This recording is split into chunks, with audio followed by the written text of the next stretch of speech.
okay? That's my starting place. That is not the ending place. But if you don't respond to that, to let me know you're out there, the RFI process may not take place, okay? Then we go back to the RFI because I need to go and ask you some very specific questions. I need to give you an actual draft PWS or a summary of what my requirement is going to be and ask you very specific questions to help hone and shape that requirement. Industry doesn't get to tell the government what its requirement is. You just don't. Because we're the customer to you. So we know what we need to buy. But we ain't gotta know what's all out there and what are the potential and options. And so you get a chance to shape that requirement even though you don't get to tell us what the requirement is. And if you don't respond and give me what my options are, you're assuming that the government knows every option that's available to it. You missed an opportunity to shape the requirement. Amen. If you don't respond, you are then what we in the government call the non-interested party. Anybody ever know what a non-interested party is? All right, you have just forfeited your right to do a lot of complaining. And I'm sorry, but I know my contractors. I love y'all, but y'all like to complain.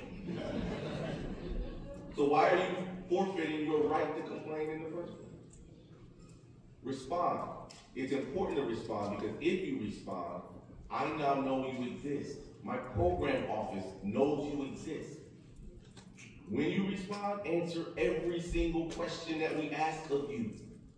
If we ask you 5 questions and one's a 2-part question, don't not answer that 2-part question because you will be deemed a non-interested party.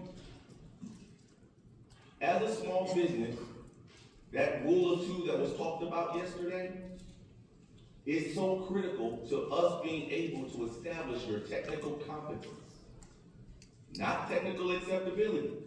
Technical acceptability is in the source selection. Technical competence is in the market research and us trying to determine whether or not you, your company, have the skills, the capabilities, and experience to even compete for the work we're trying to do. So I'm telling you and informing you that if you don't take a minute to respond and that work goes full and open, please don't come up to my colleagues and I and say, why is that going full and open? You know there's small businesses that can do it. Amen. I know it can rain every other day too, but that doesn't mean it's gonna happen. Right? I use a little brevity and humor with this because I want it to stick, but your responses have power. All right? And they have influence. So please use it. Excellent advice. Thank you for that. So with our time left, I'd like to go ahead and turn to the audience to take advantage of this wealth of knowledge and experience before you. For any questions that you may have, real time, right now.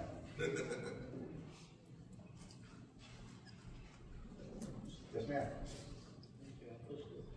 So this question is for Kenyatta. I guess it's a good time question, like to share with us. I'm so used to this, right? Yeah, okay. Let's do it. Janae McCorkle, IBEX. So you mentioned about the dilemma that you all face with us not responding. Yes. The challenge that many of us are seeing, however, is when we put out something that we cannot respond to. Because to your point, you want to make sure that we're responding in kind to the questions that you raised. So many small businesses may not necessarily have or be able to frame a response based upon how you write the requirement. So can you speak to that in terms of some of the things that you all have been looking to? Yeah. See, because I keep hearing we don't respond, we want to respond, but oftentimes we just can't. So I'm gonna, that was kind of open-ended, so I'm gonna try to answer it based on what I think I heard, and if I miss anything, please don't hesitate to tell me. So the first thing we are trying to do is make sure that when we are asking a question, it is a question, right, and not a statement, all right? Because I realized when I first came to my organization that people were saying, well, we need small business.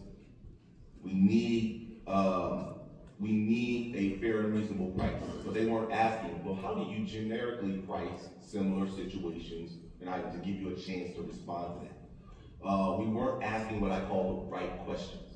So now we actually have instituted a process that actually looks at market research questions before they go out.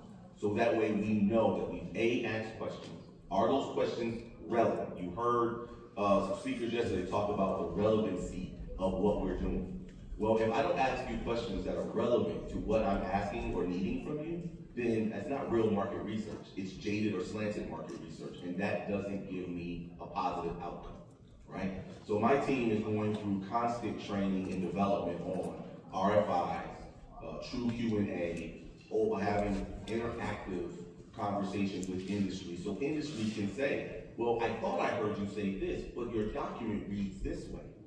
Because if we get that feedback, we can make that correction to make sure that we all are interpreting the document the same way. Because I can't get a real competition from any of you if you're reading one document 12 different ways, right? So that's one of the ways, hopefully I answered your question. I just want to add one thing to CBC that we're talking about. So, you know, when people come back to me and say, well, I put out an RFI or sources saw it and nobody responded, depending on what that requirement is, we're starting to go back out and ask some very simple questions like, what's the obstacle? What's preventing industry from being able to respond to this? Because we don't know what we don't know. Very often the requirements that come over from program, there's something in there that we don't recognize necessarily as an obstacle for industry.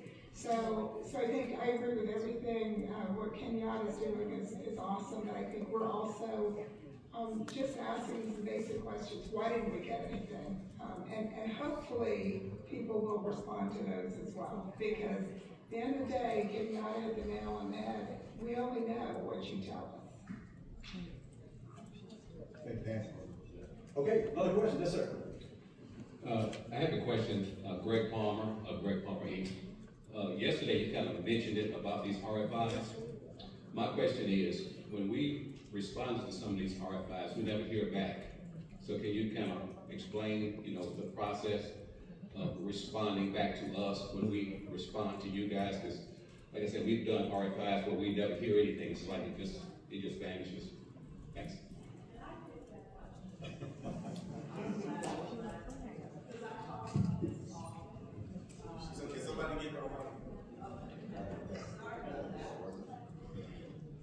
Okay, so I do talk about that often when I go out to speak to various industry groups. And so one of the things that's important to know, just with like small businesses, and HCAs, if you want to add to this, feel free to do it. But the contracting organizations are, so one contracting officer, contract specialist have multiple requirements in their workload. And what they tend to do is they will work with their program offices to take a look at those responses and then be able to have those responses inform that requirement.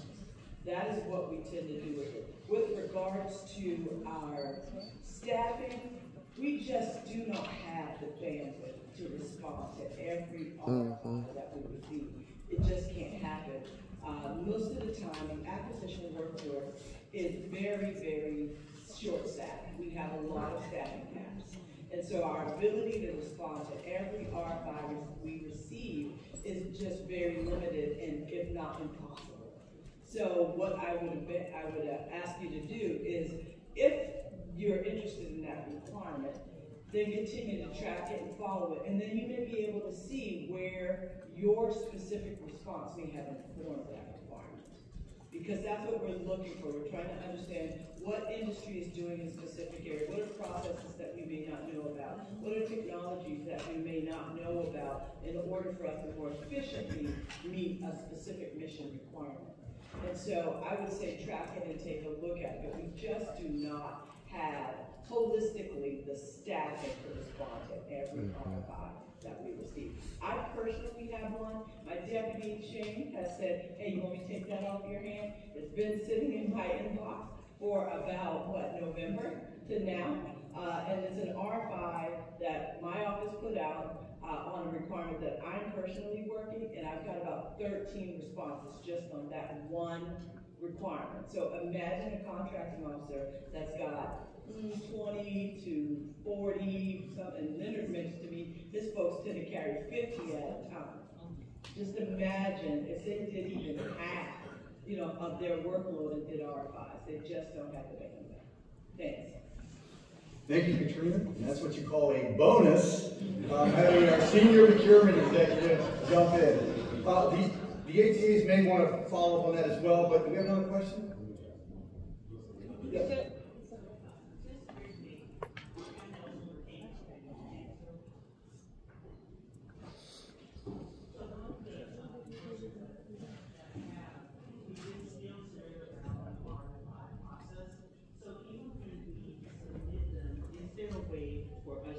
Able to get that information, because sometimes the RFI, like you said, it does not contain either what's the most relevant for the industry or even contain what we think may be a better option. But oftentimes we don't get to explain or express some of the better, because you had said you don't know what you don't know. But if there's opportunities out there to make work streams better, we know that could help utilize stuff that we're already doing in industry. Oftentimes there's no leeway or no option to add that. And then, like you said, if we don't respond or we don't put the information and answer the questions the way you ask, then we're like deemed unresponsive.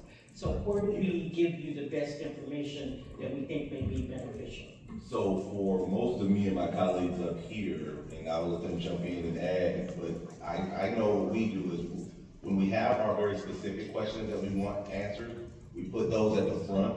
And then we also say, if there's any other information that you want to add or share that. The issue has been not that there's no way for people to add other information, is that they add the other information and don't answer the questions we need them to answer. So if you happen to see an RFI out in the street and it doesn't give that open-ended statement at the end that says, hey, please provide any additional information or capability statement or what have you with it, please just reach out to the specialist and say, is that going to be allowed for you to submit it? Most of the time you'll find out an amendment happens right after that to clarify that you can add additional information. You know, it is a human-based business and sometimes we may forget to add a statement like that, but it's almost always acceptable because it's market research and the more information the better. So I just want to also add, if you don't hear anything, ask. Amen. Like Katrina said, our specialists have a lot that's going on, and so they may just, in the busyness, just not have reached out or forgot. Absolutely. So I would just say, if you want that feedback, then just say, hey, I submitted this capability statement, haven't heard anything. Is there anything that we can hear back from you that will then give us more information on what's happening? All right, thank you very much. So with the time being where it is, I am going to stop there before Mr. Jackson and his OSBU team, Mr. Jackson and OSBU team get mad at me for throwing them off schedule for today. But I would like to want to mention, if you have additional questions, in HHS, the acquisition community and the OSBU community work really closely together. I mean, it's really great to see. So please submit questions to them, and if they can't answer them themselves, they are in contact with the HCAs all the time, as well as within the Office of Acquisition. So please submit your questions to them, and we can get those responses back to you. And with that, I would like to invite the audience to join me in thanking our panel.